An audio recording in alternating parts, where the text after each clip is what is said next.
Nik uste Euskal Herrian momentu honetan bizi dugula halako garai edo aro apropos bat, herri moduan bakoitza bere esparrutik uste elkartu eta norbera bere alea edo bere tanta jarriz, halako itsaso erraldoi eta ozeano, ez dakit barea esan, baina behintzat indartsua eta zabala egin herri honek bizi dituen hainbat edo dauzkan korapilo horiek askatzeko, tartean izan daiteke presoena edo iheslariena, eta nik uste oraintxe dela momentua bakoitza bere esparrutik bultza egiteko,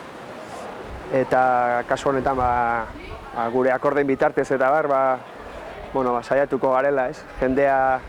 hunkitu eta hunkidura horrek sor ditzala, ez dakit, erantzun bat izan dezala edo benetan gauzatu dadila, elkartasun hori eta garaia proposa dela herri honek aurrera egin dezan, eta denon arteko tanta horrekin itxaso zabal hori sor dezagun.